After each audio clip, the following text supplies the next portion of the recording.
ဒီမင်္ဂလိဟာအေးစနေတဲ့ရေခဲတက်တာထဲမှာပူးနေပေမဲ့လေသူမရဲ့ခန္ဓာကိုယ်ကတော့မီးလောင်မတာပူလောင်နေတာပါ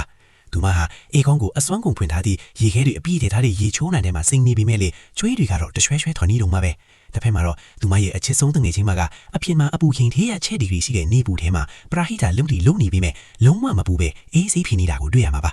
နောက်ဆုံးမှာတော့ဒီမင်္ဂလိဟာအပူဒဏ်ကိုမခံနိုင်တော့ပဲလဲကျသွားတဲ့အချိန်မှာသူမရဲ့ရီးစားဖြစ်သူကအမှန်တရားကိုဖွင့်ပြောလိုက်ပါတော့တယ်အဲ့ဒါကတော့သူမရဲ့အချစ်ဆုံးတငယ်ချင်းမကသူမနဲ့ခန္ဓာကိုယ်အာယုံခံစားမှုတွေကိုလဲလှယ်ထားလိုက်တာပါပဲဒါတည်းမကတည်းပါဘူးသူမရဲ့ရီးစားကလည်းအဲ့ဒီတငယ်ချင်းမနဲ့ပတ်သက်နေတာပါ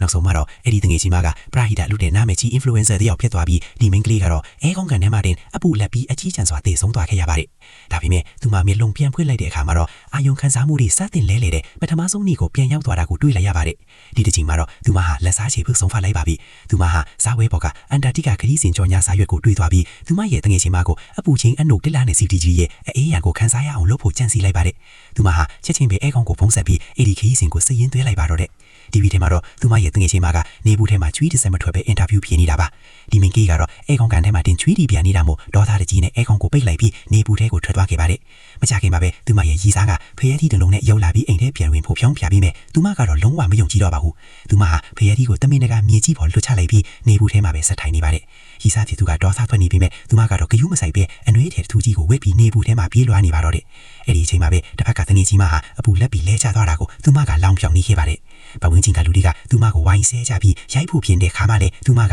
ပြင်းပြလေးထားရိုက်စမ်းပါလို့ဆင့်ခေါ်လိုက်ပါတယ်တကယ်တမ်းပါရိုက်ခါလိုက်ရတာကတော့သူမရဲ့တငယ်ချင်းမပဲဖြစ်ပါတယ်အခြေအနေတွေရုံရင်းဆန်ခတ်ဖြစ်လာတဲ့ခါမှာတော့ရီစာဖေသူကသူမကိုကြောက်ခဲနဲ့ထုလိုက်ပါတော့တယ်သူမပြန်နိုးလာတဲ့ခါမှာတော့မင်းအောက်ခံထဲမှာပိတ်လောင်ခံထားရတာကိုတွေ့လိုက်ရပါတယ်ဒါပေမဲ့သူမရဲ့လက်ကောက်မှာအချက်ပြဆက်တထားပြီးသားမို့မကြခင်မှာပဲကိုပိုင်လီးရင်နဲ့လူတွေရောက်လာပြီးသူမကိုကဲထုတ်သွားပါတော့တယ်အခုတော့သူမဟာအန်တာတီကာကိုသွားပြီးသူမရဲ့တငယ်ချင်းမကိုအနုတ်တကြ20ဒီဂရီရဲ့အေးဒဏ်ကိုတကယ်ကြီးခံစားရအောင်လုပ်ပေးတော့မှာပဲဖြစ်ပါတယ်